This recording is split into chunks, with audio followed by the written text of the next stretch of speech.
Que Dios continúe bendiciendo tu vida de una manera muy especial.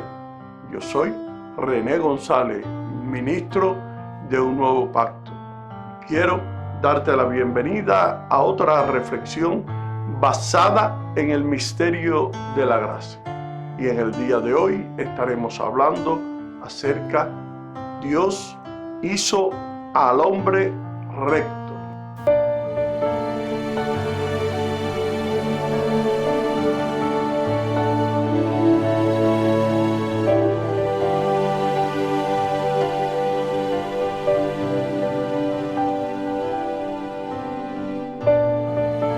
Hay algo muy cierto y es que el mundo cada día está peor. Cada día hay más personas actuando de una manera totalmente irracional. Y de pronto, cuando vemos alguna de esas noticias espantosas que a diario ocurren, podemos pensar, ¿por qué Dios creó a esas personas de esa forma? ¿Por qué Dios creó personas con tanta maldad en su corazón? ¿Por qué Dios permite que el mundo esté de esa manera? En Eclesiastés capítulo 7, versículo 29, la Biblia dice: he aquí solamente esto, he hallado que Dios hizo al hombre recto, pero ellos buscaron muchas perversiones. Este verso bíblico es la explicación para muchas incógnitas de personas que se hacen la pregunta: ¿por qué tantas injusticias y dolor en este mundo actual? El Señor creó a los seres humanos para poder vivir rectamente en salud, prosperidad, armonía con todo, pero ellos se salieron del diseño de Dios y decidieron seguir por sus propios caminos. Descendientes prefirieron sus planes a los del Padre.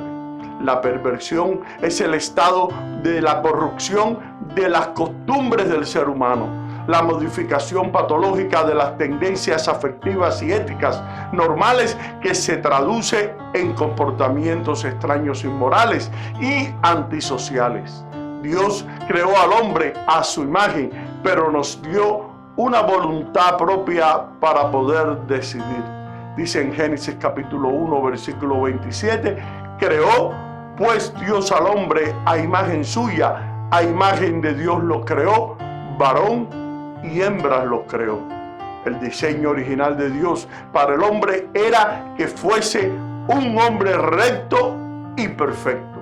En cambio, el afán, el dolor, el temor, la enfermedad, el sufrimiento no eran originalmente lo que Dios había planificado.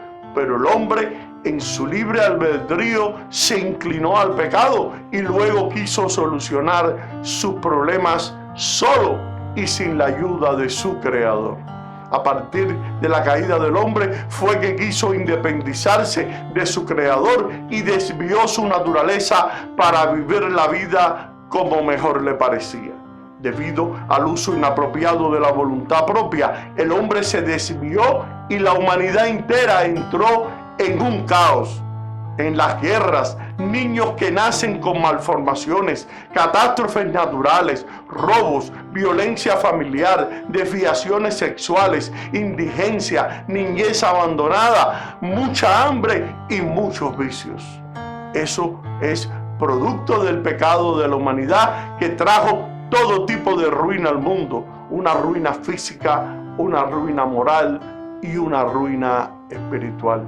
Dios creó al hombre para ser bueno y le dio además libre albedrío para escoger entre el bien y el mal, pero lamentablemente esos dos primeros hombres que existieron, Adán y Eva, eligieron mal y entonces nació el pecado. Y desde entonces esa herencia pecadora ha hecho que el mundo en el cual vivimos esté cada vez peor.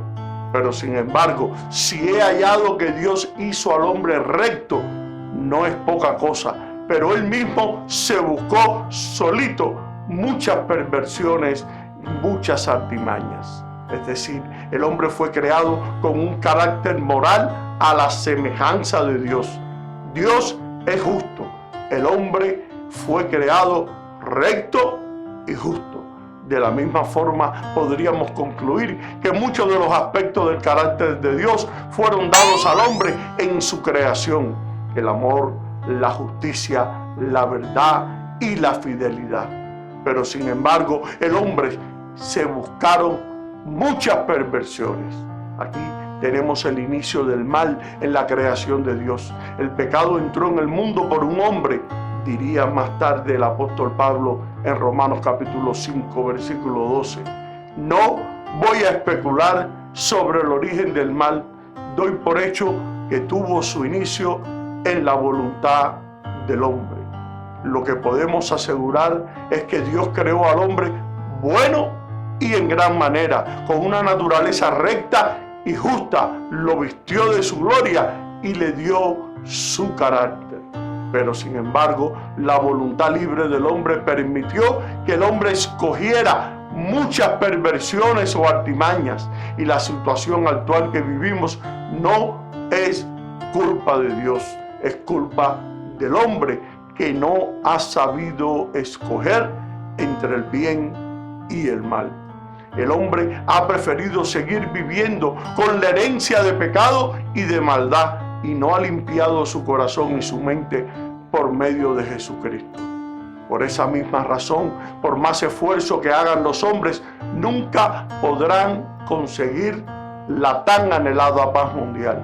Ahora, nuestra parte como creyentes es llevar el mensaje de salvación a toda criatura y así evitar que más personas sigan buscando, haciendo muchas perversiones. La rectitud es un atributo de Dios. Dios es recto y vertical, y con esa afirmación podemos aseverar y asegurar que el Creador no se tuerce ni se dobla, porque su esencia es justamente esa virtud de poder permanecer en su estado eterno sin cambiar o mudar su naturaleza frente al mundo y al ser humano. La palabra rectitud en el Antiguo Testamento procede de la raíz hebrea yasar. Se traduce como un derecho en el sentido de una posición vertical, también como correcto y algunas veces como acto o conveniente. En el Nuevo Testamento la palabra procede del griego ethos, que se traduce como propiamente recto o vertical, es decir, sin zigzag o desvíos innecesarios. Algo o alguien que está erguido o que no está ni torcido ni doblado. En síntesis, podemos afirmar que la palabra recto o rectitud es un adjetivo para poder referirse a una cualidad divina que el Creador comparte con nosotros que somos su criatura, expresadas a través de sus caminos y mandamientos, y que el hombre puede seguir o puede rechazar porque es una elección, no una imposición de Dios. ¿A quién considera Dios justo? No se trata de intentar ser bueno, sino de confiar en Dios.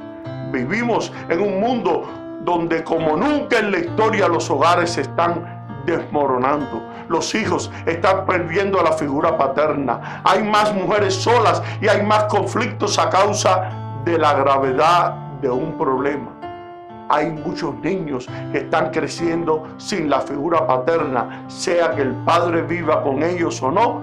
Dios quiere levantar una nueva generación de hombres, y en el principio Dios hizo arreglos muy especiales con el hombre. Dios quiere levantar una nueva generación de hombres de Dios rectos. Para ser llamado un hombre de Dios recto, primero hay que tener el valor de comportarnos como un hombre y dejar de ser un niño, dejar de aparentar ser macho y comenzar a ser un verdadero hombre creado según Dios. El machismo tiene que ver con la fuerza bruta, abusos de toda índole, la sexualidad pervertida. La hombría tiene que ver con el carácter y las buenas conductas. Un hombre puede dejar un legado, transferir una herencia de valores y de vida íntegra y recta. David le dijo a Salomón, su hijo, en víspera de su muerte: En Primera de Reyes, capítulo 2, versículo 2 al 4, dice la Biblia de esta manera: yo sigo el camino de todos los hombres en la tierra. Esfuérzate y sé hombre. Guarda los preceptos de Jehová tu Dios, andando en sus caminos y observando sus estatutos y mandamientos, sus decretos y sus testimonios, de la manera que está escrito en la ley de Moisés, para que prosperes en todo lo que hagas y en todo aquello que emprendas, para que confirme Jehová la palabra que me habló diciendo: si tus hijos guardaren mi camino, andaron delante de mí con verdad de todo su corazón y de toda su alma, jamás, dice, faltará a ti varón en el trono de Israel. Lo que sella al hombre recto es la presencia de Dios en su vida. Un hombre de Dios se guía por la palabra, no por sus emociones ni por sus sentimientos. Todos en el mundo creen que algunas cosas son correctas y otras son incorrectas. A veces la gente no está de acuerdo en la manera exacta de decidir lo que es correcto e incorrecto, pero no se puede negar que existen los conceptos de lo correcto y de lo que es incorrecto, de lo bueno y de lo que es malo. La persona que no cree que Dios existe tiene solamente una sola elección cuando se trata de explicar la moralidad. El hombre debe haber pensado en esto por sí mismo. En Proverbios capítulo 14, versículo 12, la Biblia nos enseña: hay camino que al hombre parece derecho, pero su fin es camino de muerte. Este proverbio nos enseña que no todos los caminos son buenos. A veces un camino puede parecer correcto, pero en realidad puede llevarnos a la muerte. Debemos tener mucho cuidado con los caminos que tomamos en nuestra vida y buscar a Dios para que nos guíe por el buen camino. Dios tiene un plan perfecto para nosotros y Él quiere que tomásemos el camino correcto. A veces nosotros tomamos el camino equivocado porque no escuchamos a Dios o no le pedimos ayuda a Él. Si nos alejamos de Dios, podemos terminar en un camino oscuro y peligroso. Si estás atravesando en un camino difícil o no estás seguro de cuál camino tomar, mi consejo para ti en este día es: busca a Dios, que Él te guiará por el buen camino. Esto significa que a veces el camino que una persona piensa que es correcto puede en realidad ser un camino que lleva a la muerte. Y eso es importante. Debemos tomar el tiempo para poder considerar todas las opciones y no solo seguir el camino que nos parece a nosotros correcto. De esta forma se pueden evitar las consecuencias nefastas que pueden resultar de tomar el camino equivocado. Cada persona cree que está haciendo lo correcto y cada uno de nosotros sabe en lo que anda. Cada uno de nosotros sabe qué tipo de vida vive. Y la pregunta es: ¿estamos viviendo una vida recta delante de Dios? ¿Estamos en el camino correcto? ¿Somos nosotros realmente fieles y sinceros con el Señor? ¿Obedecemos su palabra y sus mandamientos y estatutos? ¿Estamos decididos a ir hasta el final con Él? ¿Estamos en la iglesia por el gran amor que tenemos a Jesucristo? Todas estas son preguntas que debemos hacernos y tomar conciencia del lugar en que estamos o de la posición que tenemos, porque lo más triste sería llegar al final para descubrir que estábamos equivocados.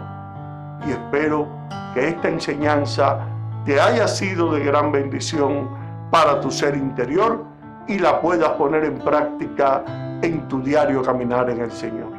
Y ahora me despido hasta una próxima ocasión. Bendiciones y gracias por tu sintonía.